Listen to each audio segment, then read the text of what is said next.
Hezbollah n'a perdu aucune municipalité. Malgré la guerre, malgré tout ce qui s'est passé. Il faut savoir qu'il y a aussi on est dans un esprit communautaire. C'est-à-dire que la communauté chiite aujourd'hui se ressent en danger. Et quand une communauté se ressent en danger, elle va se braquer, elle va s'unir pour faire face à ce danger extérieur. Donc la meilleure façon peut-être d'entretenir la popularité du Hezbollah, c'est de faire sentir la communauté chiite qu'elle est en danger, et en danger existentiel. Puisqu'aujourd'hui, Israël a non seulement occupé le sud Liban, là, dans cette guerre-là, il y a beaucoup de villages qui sont occupés, mais elle a détruit des territoires. Elle a saqué les territoires, c'est-à-dire que ces populations ne peuvent plus revenir dans leur village. Donc là, on est dans une perte territoriale pour une communauté qui considère que ce territoire fait partie de son existence, de son enracinement historique.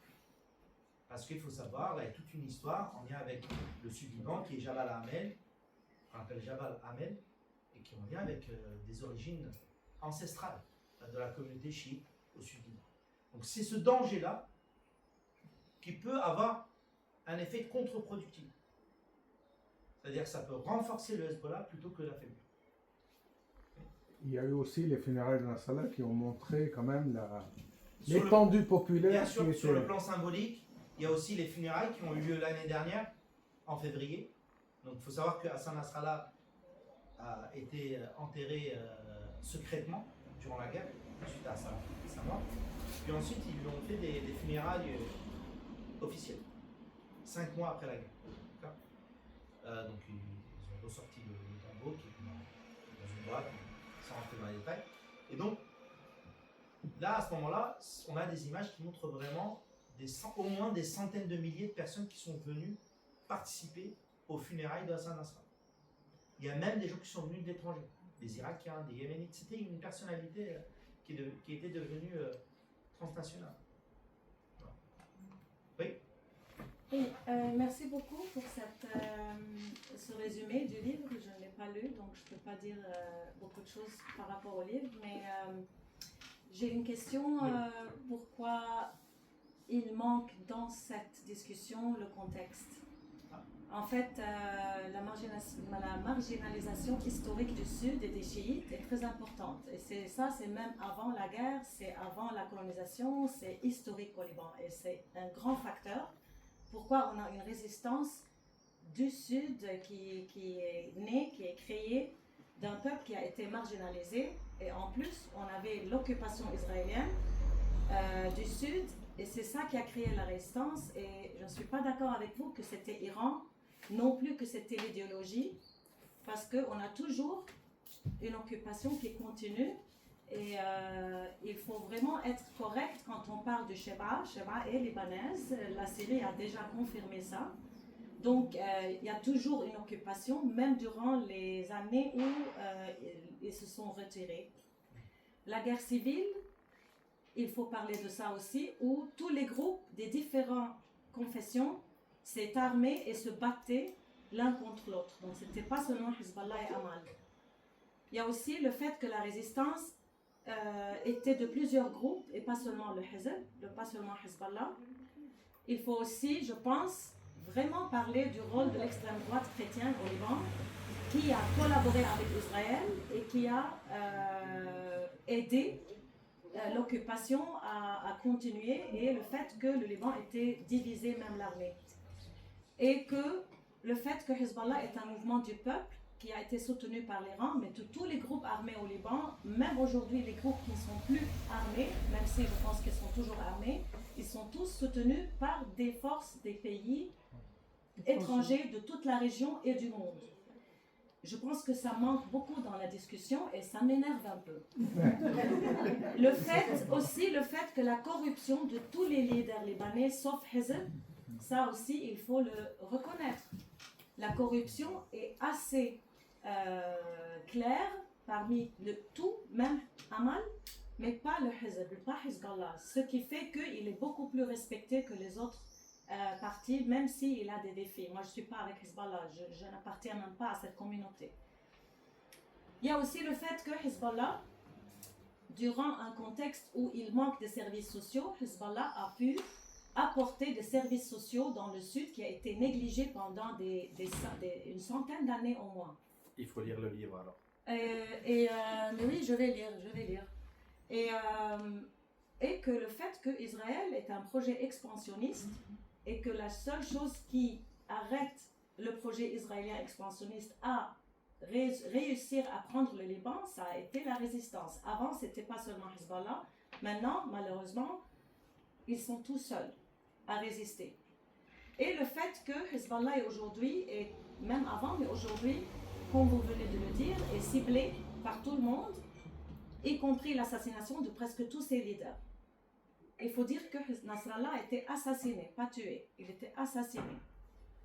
Et finalement, le fait que Hizb représente pas seulement la majorité des chiites, mais la majorité du peuple qui sont, parce qu'il y a beaucoup d'études qui ont été faites récemment qui disent que 80% du peuple libanais est avec la résistance.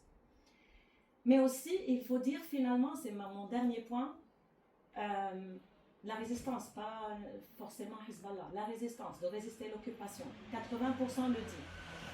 Et puis finalement, mon dernier point, qui est aussi dans la même question sur le contexte qui manque ici dans cette discussion, c'est le fait que la majorité du peuple libanais sont des chiites. Ils sont la majorité du peuple libanais, c'est les chiites aujourd'hui. Mais on a toujours les statistiques qui datent de 1920 et qui refusent de donner plus de pouvoir au Hizb, au Hezbollah et aux chiites. En fait, ils sont traités politiquement comme la minorité. Donc tout ça, c'est un contexte très important, monsieur, et j'espère que dans le futur, vous allez aborder ces questions. Merci. Merci, madame. Je respecte votre avis, votre intervention. Alors, il y a un certain nombre de choses que vous avez évoquées qui sont présentes dans le livre. Mais moi, là, j'ai dépassé les 1h30. Donc, je ne peux pas tout dire en 1h30. Je devais seulement intervenir 1 heure. Là, je suis à 1h30.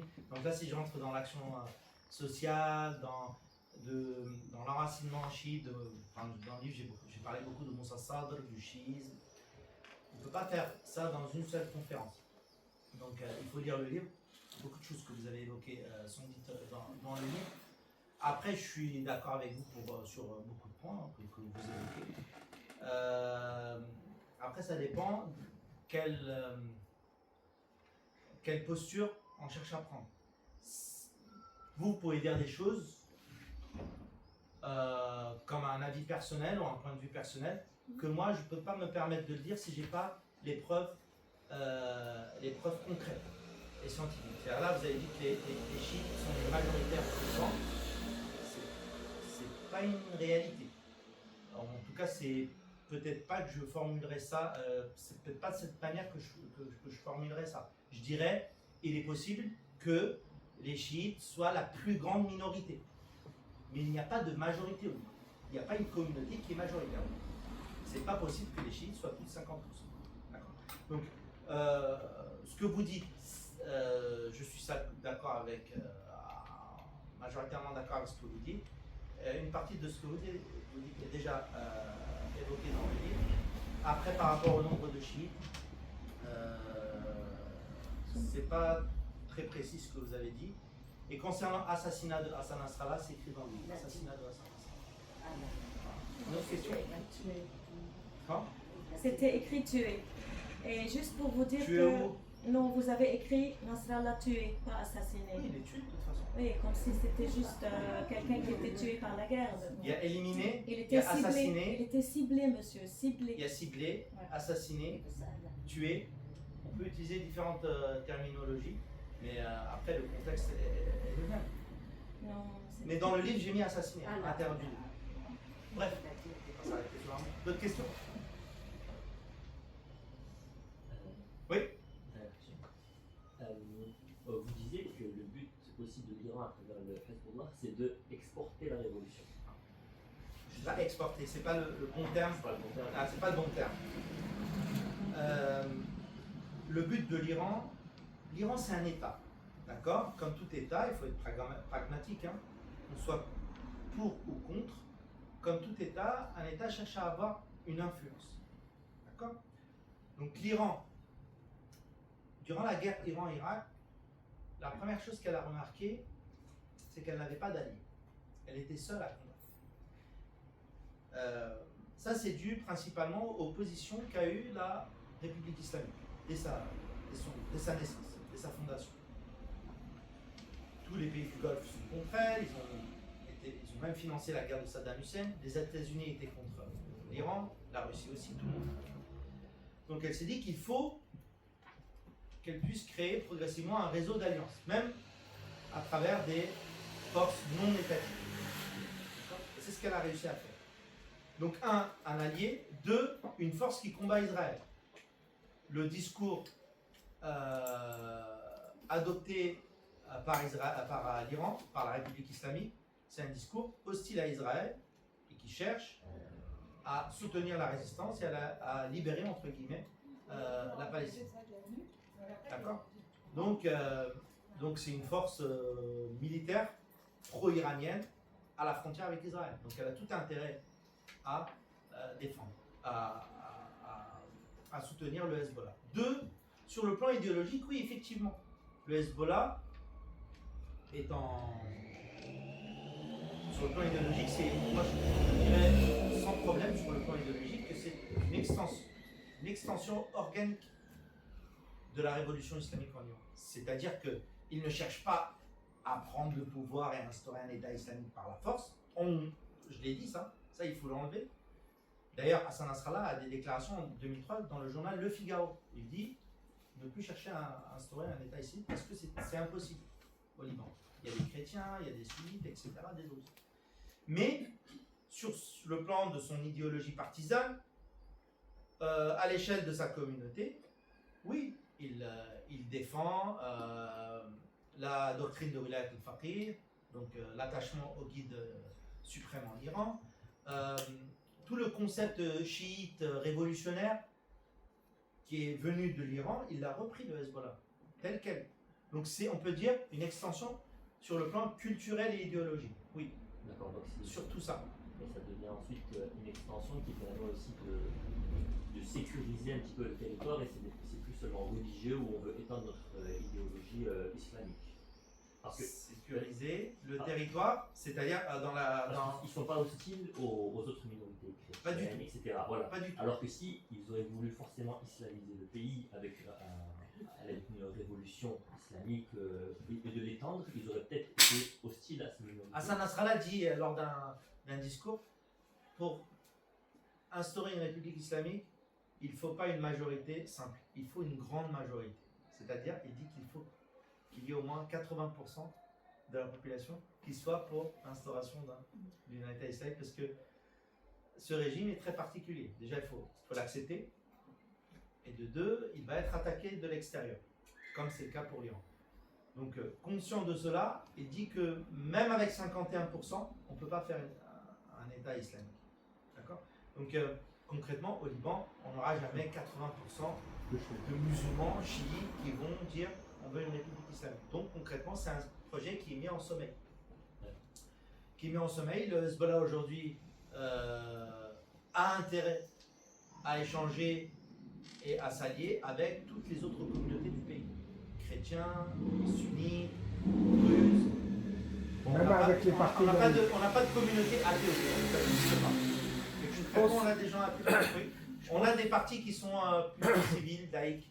Ça existe, mais ils sont faibles. Les partis laïcs, il faut le savoir, au Liban, ne pèsent pas autant que les grands partis confessionnels.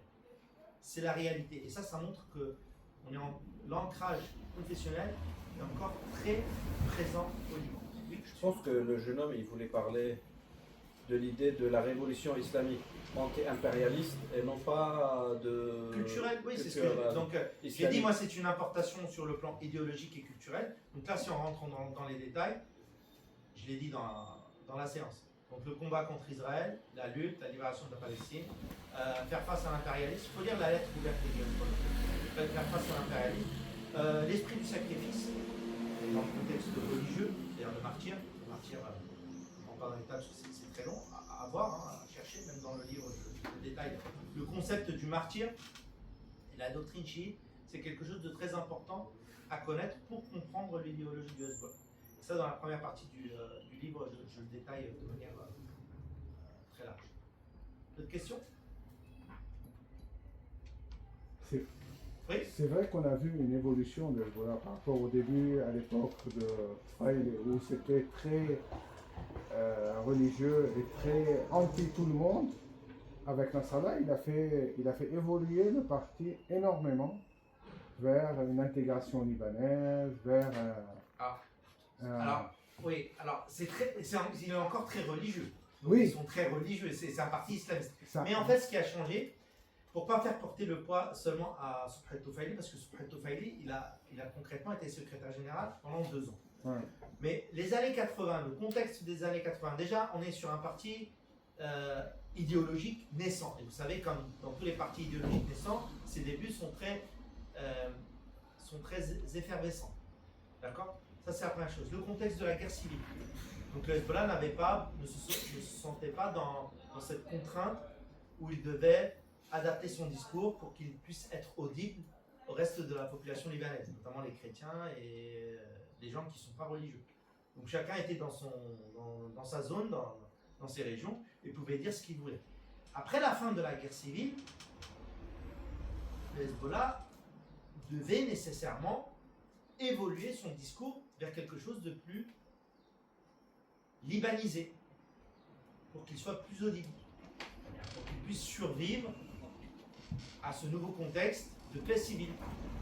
Il y a une grosse différence entre le contexte de la guerre civile et le contexte de la paix civile. Dans le même ordre, dans les années 80, il y avait des chrétiens qui cherchaient à créer un État chrétien, qui défendait un nationalisme chrétien dans la zone chrétienne. Donc là, aujourd'hui, même si certains peuvent le soutenir, c'est plus un discours défendu ouvertement dans l'espace public. Ça commence. Ça commence. C'est ça le contexte. Avec l'affaiblissement de l'État. Avec C'est l'affaiblissement de l'État et avec le clivage de plus en plus tendu sur le plan confessionnel, on fait marche arrière vers des projets séparatistes. Ouais. C'est ça le contexte duquel je parle. Il faut parler du contexte, pas seulement les cadres de Hezbollah. C'est le mouvement sur le... Et par contre, ce serait bien de préciser dans vos futurs, parce qu'aujourd'hui il y a une propagande en France qui dit c'est le bras armé de l'Iran au Liban, c'est un mouvement terroriste, alors que tout ça, en tout cas dans tout ce que vous avez expliqué, ça démontre que c'est pas ça du tout. Alors moi je ne cherche pas à démontrer. Non, mais Chacun voilà. fait sa propre idée. Voilà, mais Chacun fait aujourd'hui, il son y a propre- une pression en France qui est énorme. Bon, on sait qui est derrière. Hein. Mais voilà, c'est important de le démontrer quelque part. C'est pas à vous de le démontrer, Oui. mais ça le démontre. Voilà. En tout cas, ce que vous dites. J'expose pour moi un objet politico-historique. Après, chacun fait son opinion sur le sujet. Le Hezbollah a été mis sur la liste des organisations terroristes à partir de 2013 surtout. On a eu une vague d'inscription sur la liste des organisations terroristes suite à son intervention en Syrie. Vous savez que la communauté internationale et surtout l'Occident ont cherché à faire tomber Bachar el-Assad. Ah, bah oui. C'est à ce moment-là que le Hezbollah est intervenu pour contrecarrer cette offensive. Parce qu'il y avait un véritable soutien à cette rébellion syrienne. Des armes, de l'argent. Moi, j'ai des données par rapport à ça. Le CIA, la CIA, comment elle faisait passer les combattants depuis la Turquie, etc. À partir du moment où le Hezbollah a décidé d'agir militairement en dehors de ses frontières et contre la volonté internationale, il a commencé à être fiché un peu partout, à droite à gauche. À droite à gauche. Voilà. Ça peut se comprendre dans le sens politique. Ouais. Après, moi je vous invite à lire le livre de mon directeur qui s'appelle Gilles Ferragut. Il a écrit un livre qui s'appelle L'histoire du terrorisme. Et il démontre que souvent, la question du terrorisme est une arme rhétorique. Donc c'est une arme qu'on lance contre l'adversaire pour le décrédibiliser. Hein? Si on remonte à la Deuxième Guerre mondiale, le Parti communiste français étaient aux yeux des nazis des terroristes parce qu'ils combattaient l'occupation. Est-ce que c'est une réalité? Est-ce que c'est vraiment des terroristes? Bien sûr que non, hein, soyons clairs. Mais voilà, c'était une arme rhétorique qu'utilisait l'occupant et le régime de Vichy pour discréditer les combattants, les résistants. Et il y en a d'autres, hein, des exemples. Si je prends les Kurdes, le PKK, il est considéré par certains comme des résistants et par la Turquie comme une organisation terroriste. C'est normal.